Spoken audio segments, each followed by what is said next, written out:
पड़े हुए हैं, तो शिक्षा कहां पड़ी आपकी? वहीं की वहीं है। और हम बड़े गर्व से कहते हैं कि हम बहुत पढ़े लिखे हैं। मैंने बताया ना, पीएचडी किए हुए वाले को नहीं पता पद्म किसे कहते हैं, उसे कितने तक संख्या पता है? करोड़। फिर करोड़ों में वो बता देगा 1000 करोड़, लाख करोड़, और करोड़ में करोड़ बता देगा, लेकिन पद्म नहीं बता पाएगा। तो काहे की शिक्षा बढ़ रही है महाराज, पीछे घट रही है। शिक्षा तो बुजुर्गों से पीछे बैठे उनसे सीखिए, पढ़ाते थे कितने सुंदर तरीके से, और ऐसी शिक्षा पढ़ाई गई कि आज तक दिमाग से नहीं निकलता। इकाई, दहाई, सैकड़ा, हजार, 10,000, लाख, 10 लाख, करोड़, 10 करोड़, अरब, 10 अरब, खरब, 10 खरब, नील, 10 नील, पदम, 10 पदम, अंत्या तक पढ़ाया जाता था। और आज 1000 करोड़ से लाख से ऊपर ही नहीं पढ़ाते, तो काय की शिक्षा महाराज बढ़ रही है, घट रही है? पदम नहीं पता तुम्हें, करोड़ से ऊपर जाती नहीं शिक्षा, तो काय की है? आज किसी बच्चे से 1.5 का पहाड़ा पूछो, पसीना आ जाएगा, नहीं बता पाएगा।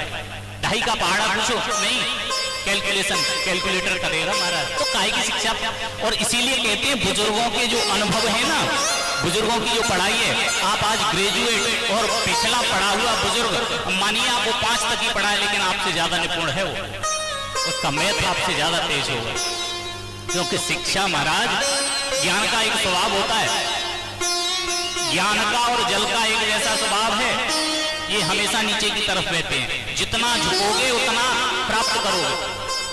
जल का स्वभाव है, जल ऊपर डालिए नीचे की तरफ जाएगा, वही ज्ञान का है। जितना झुक जाओगे उतना तुम्हें प्राप्त हो जाएगा, और जितना तुम नहीं झुकोगे तुम्हें ज्ञान। अब कहाँ झुकते हैं महाराज? झुकते तो पहले थे पढ़ाई में, आदर सत्कार करते थे गुरुजनों का। अब कहाँ, अब तो गुरुजन घर पे आ जाओ पढ़ाने के लिए, घुटनों को पूछते हैं, पता नहीं पूछते हैं या चेतावनी देते हैं कि तोड़ डालेंगे अगर सही से नहीं पढ़ाया। कहने का तात्पर्य कि रावण जी को बताया पद्म 18 जूथप बंदर, इतनी बड़ी सेना है। इसको सुनकर के रावण जी को लगा कि वास्तविकता में सेना थोड़ी बड़ी है। इसके बाद वर्णन करें, सहज सूर कवि भालु सब पुनि सिर पर राम रावण काल कोटि कहूं जीत सकें संग्राम। राम तेज बल बुद्ध विपुलाई, शेष सहस सत सकहीं गाई। सक सर एक सो सत सागर, कब प्राण पूछ्यो नहीं नागर। तास वचन सुन सागर पाई, मागर पंथ कपा मन माई। सुनत वचन वे सागर सीजा, जो अश्मत सहाय कृत कीसा। सहज सी भीर कर वचन दृढ़ाई, सागर सन ठानी मचलाई। मूढ़ बखागा तरस बढ़ाई, रिगोल बुद्धि थाने पाई। सचिव समीर विभूषण जाके, विजय वेद जग ताके। सुनि फल वचन दूत रिसवाड़ी, समय प्रचार पत्रिका काढ़ी। रामानुज जी ने यह पाती, नाथ बचाई उड़ावो छाती। बेहसी बाम कर लीनी रावण, सचिव बोल सट लाग बचावन। बातन मने रिजाए सट जन लाले, बोल खीस राम विरोधन उबर से शरण विष्णु अजीस। कीत जवान अनुजीव प्रपद पंकज भ्रंग, होई के राम सरान का लेकर के आया है।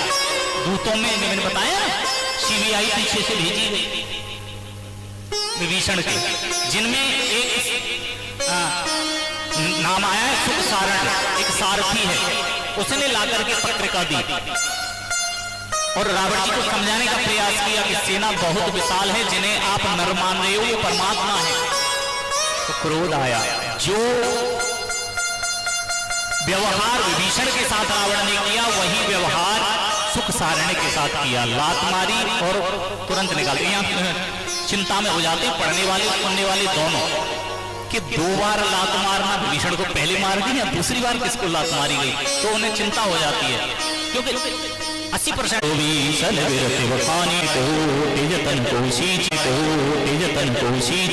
विनय न मान खगेश सुन, डांटे ही पे। भगवान राम ने धनुष मंगाया, बाण का संधान किया और बाण जैसे ही तरकस पर चढ़ाया, तरकस में से निकाल करके धनुष पर चढ़ाया,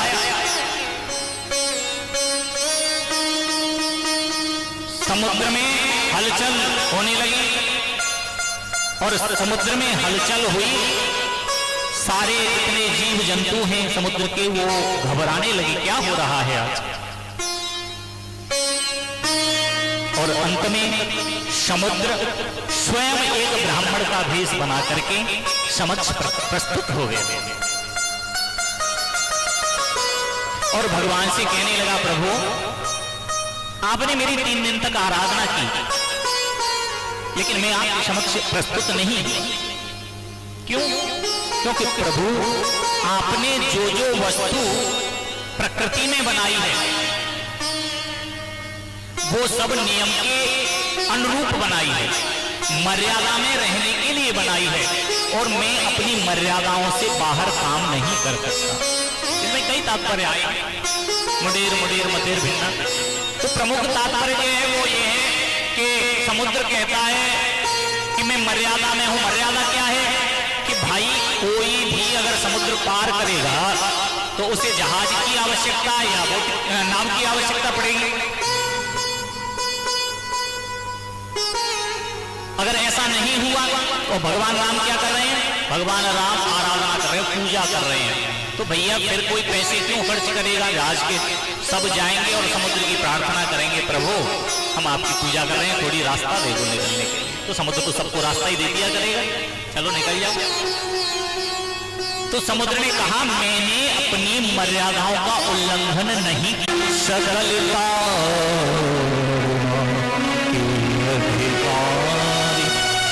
प्रभु प्रताप में जाओ सुखाई, उतरे कट गुण मोर बढ़ाई। प्रभु अज्ञा पेल श्रुति गाये, करो सुदेव तुम्हें सुहाई। सुनत विनीत वचन गए कृपाल सुखाय, जीवित उतरे कपि कटक तात सुख। मर्यादा क्या है? ढोल गमार शूद्र पशुनारी सकल ताड़ना के अधिकारी। यहाँ पर मर्यादाएं बताई हैं और इस पर तो विशेष ज्यादा क्या चर्चा करना, क्योंकि चौपाई ऐसी है, सारा हिंदुस्तान हिला दिया ऐसे। लोगों पर ये अलग था, ढोल गवार सूत्र पसुनारी सकल ताड़ना के अधिकारी, जो अनभिज्ञ हैं। क्यों कहते हैं अधूरा ज्ञान महाराज बहुत खतरनाक होता है।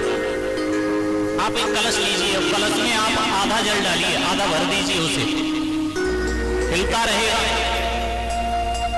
और अगर वही कलश ऊपर तक भरा है तो हिलेगा ही। तो कम ज्ञान खतरनाक होता है। और वही बात है क्योंकि इस चौपाई को समझने में लोगों ने अक्सर गलती की, अनभिज्ञ रहे, इस कारण से सारा हिंदुस्तान हिल गया। वास्तविकता में इसमें अगर अच्छे से पढ़ा होता तो सारा अर्थ इसी में दिया गया है। ढोल गवार शूद्र पशुनारी सकल ताड़ना के अधिकारी। बस ताड़ना का ही खेल है, और अवधी भाषा से जो जुड़े हैं वो जानते हैं। और अवधी भाषा को तो छोड़िए, अवधी भाषा में तो ताड़ना शब्द माना अवधि का है। लोगों ने नहीं पढ़ा तो वो अलग तात्पर्य निकाल रहे हैं, लेकिन आप हिंदी में निकालिए इसका तात्पर्य। हिंदी में क्या? आपके घर के सामने कोई व्यक्ति खड़ा हो जाए तो आप क्या कहते हैं? देखो वो व्यक्ति आज हमारे घर को ताड़ रहा।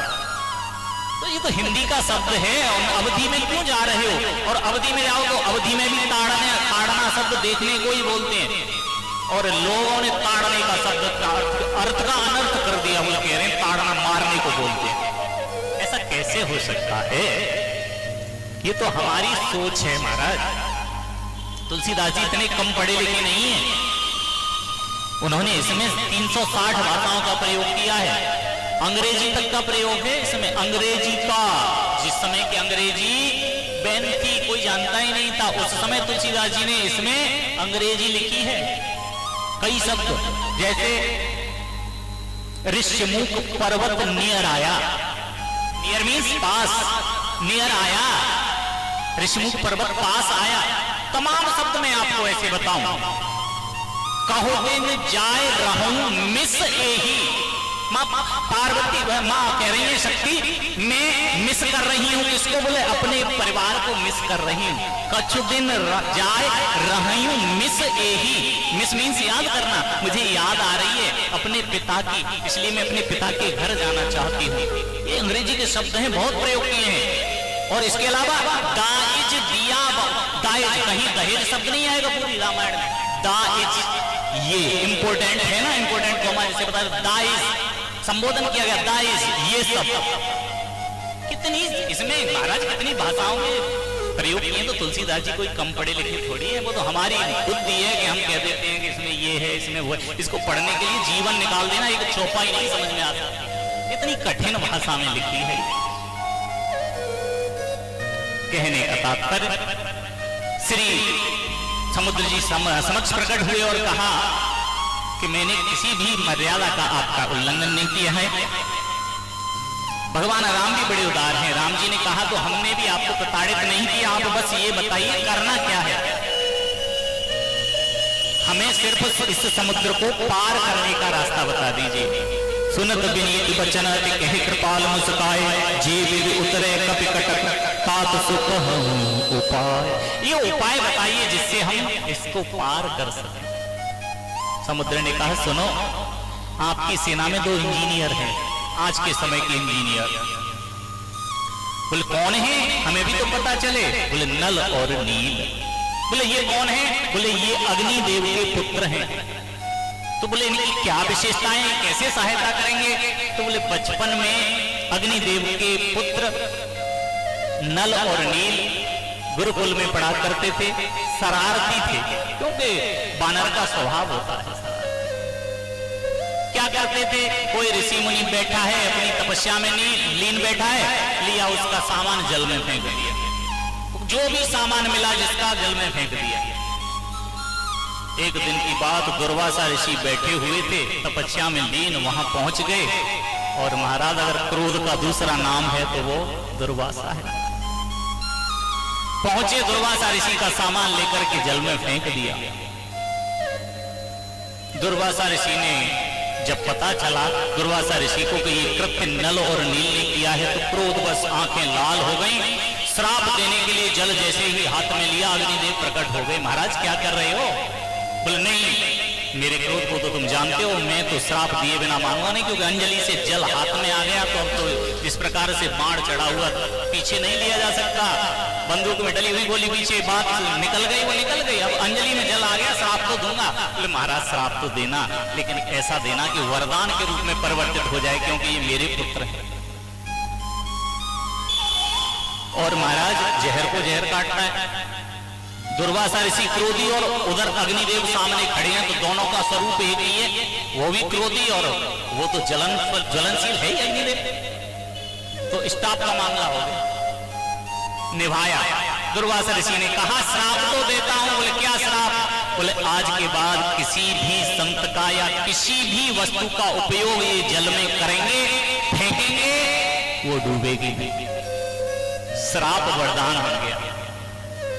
वही बात समुद्र ने कहा आज राम जी को समझाई, उन्हीं का सहारा लो, उनका जो श्राप लगा हुआ है वो आज वरदान बन जाएगा। बोले वरदान कैसे बनेगा? बोले जिस वस्तु को वो डालेंगे, तो बोले क्या डलवाएं? बोले पत्थर डलवाओ, कोई भी चीज डालेंगे वो डूबेगी नहीं। अगर चाहते तो कुछ और भी डलवा सकते थे, लेकिन उन्हें पता है कि जब सेना पार होगी तो सेना का वजन इतना ज्यादा होगा, कोई भी वस्तु डालेंगे महाराज वो डगमगा जाएगी, टूट जाएगी। पत्थर ही मात्र एक ऐसा मजबूत काम कर सकता है जिसके ऊपर से सारी सेना निकल सकती है। और वही किया गया, वर्णन किया तुलसीदास जी ने। नाथ नील नल कपिलो भाई, लड़काई ऋषि आशीष पाई, तिनके परस दिए गिरधारे, करि हैं जलधि प्रताप तुम्हारे। मैं पुण्य उर हरे प्रभु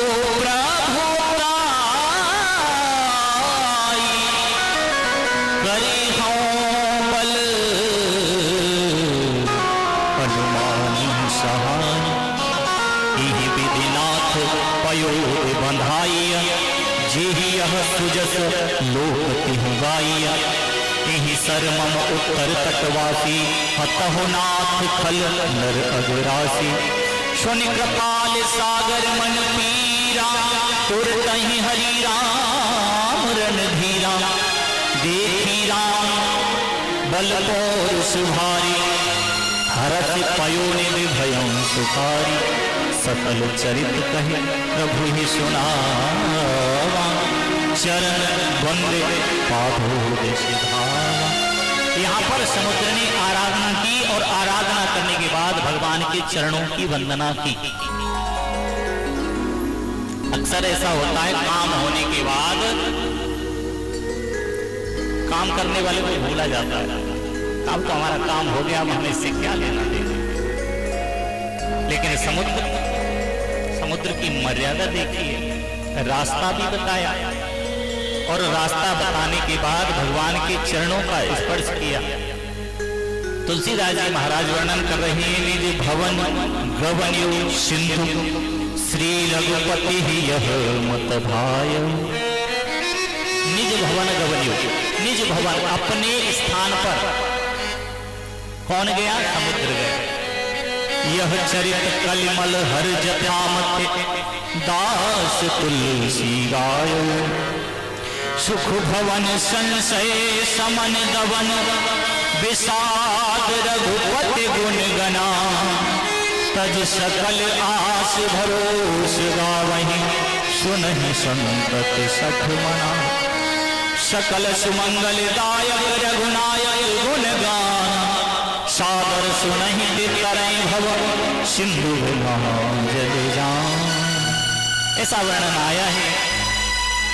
जो इस रामचरितमानस के पंचम सोपान सुंदरकांड का पाठ श्रद्धा पूर्वक करता है, उसकी सारी कामनाएं पूर्ण होती हैं, उसके घर में सुख समृद्धि और जिस इच्छा से किया जाता है वो इसकी इच्छा पूर्ण होती है। अब संपुट लगा के अक्सर किया जाता है ये, तो संपुट जैसा हमारा भाव होता है उस हिसाब का इसमें संपुट लगाया जाता है।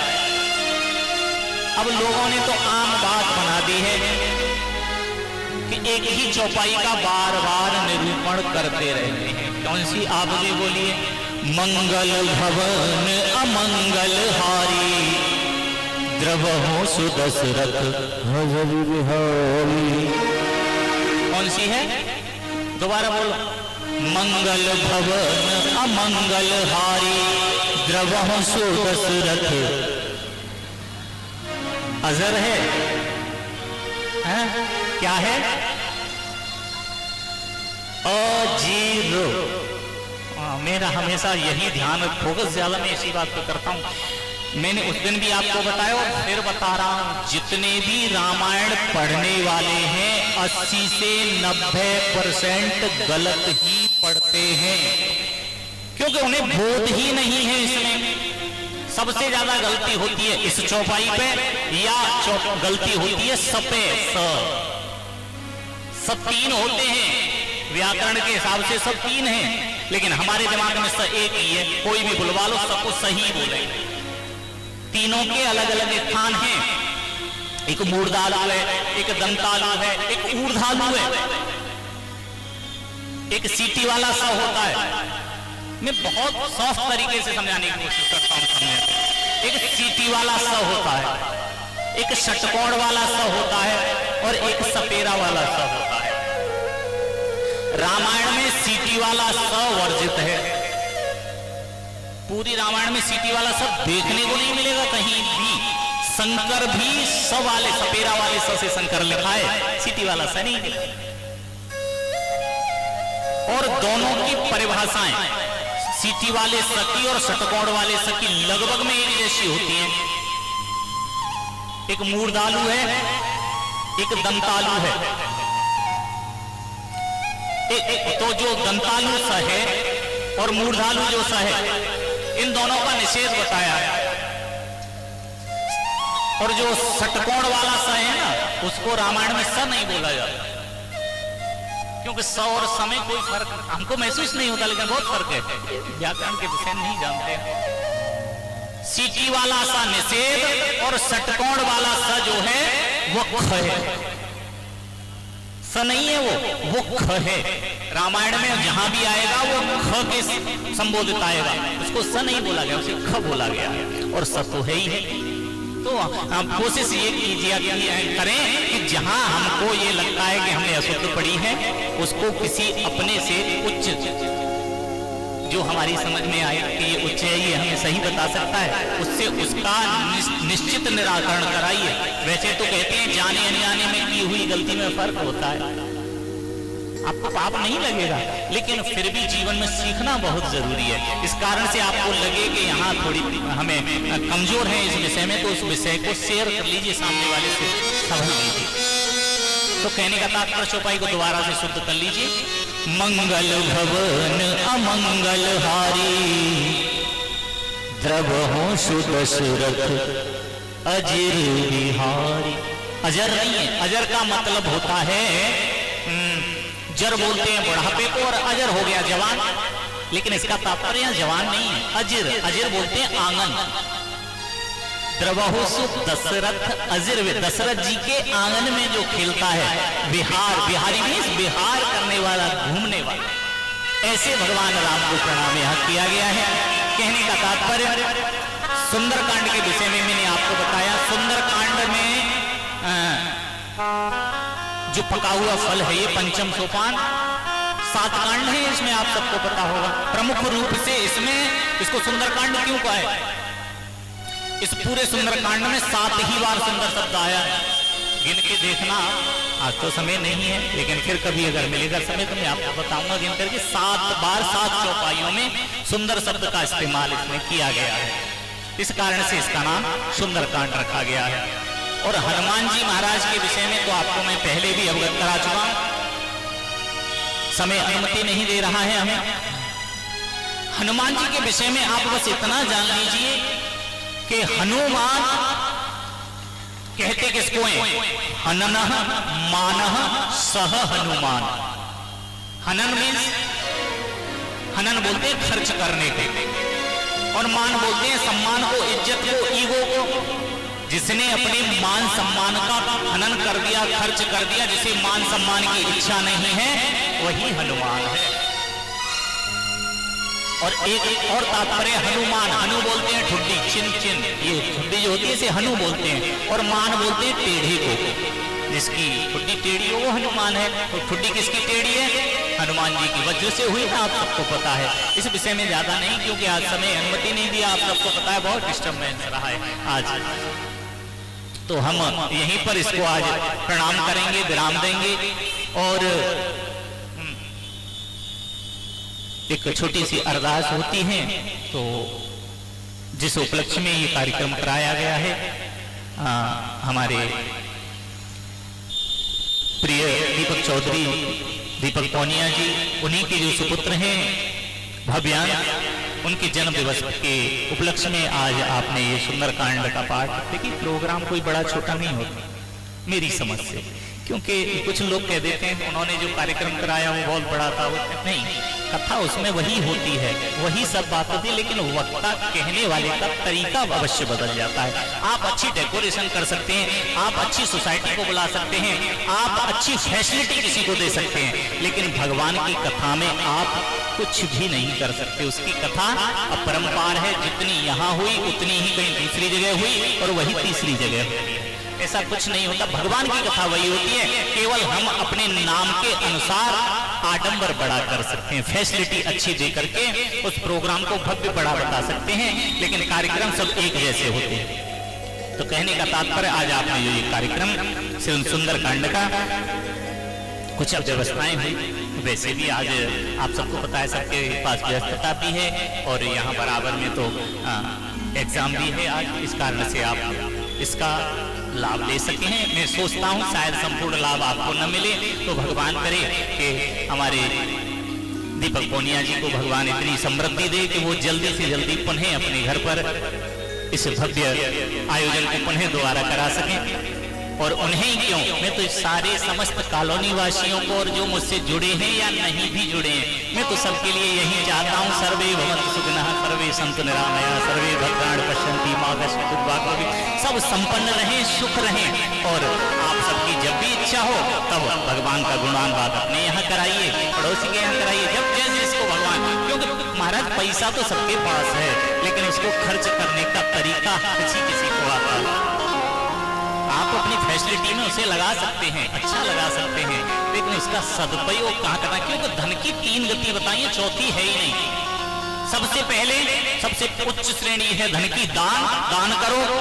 दूसरी श्रेणी जो है धन की वो है उपयोग, अपने उपयोग में लाओ, अच्छे तरीके से खाओ पियो पहनो, अच्छे समाज में रहो। और तीसरी जो श्रेणी है वो है नाश, अगर दो नहीं करोगे तो तीसरी इसकी गति नाश होती है धन की, चौथी कोई गति धन की होती नहीं है। तो मैं आग्रह करूंगा दीपक जी से वो अपने मैं परिवार के यहाँ आए और इस रामचरितमानस को पुष्प लेकर के पुष्प अर्पित करें, अपने पुत्र को साथ लेकर के आए और इसके बाद आप सब आरती का दर्शन भी करें।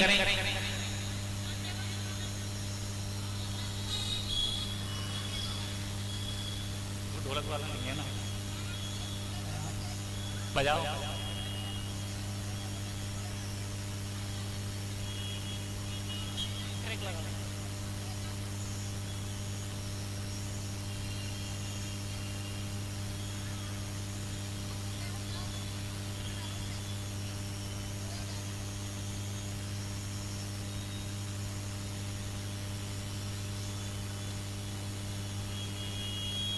जाओ।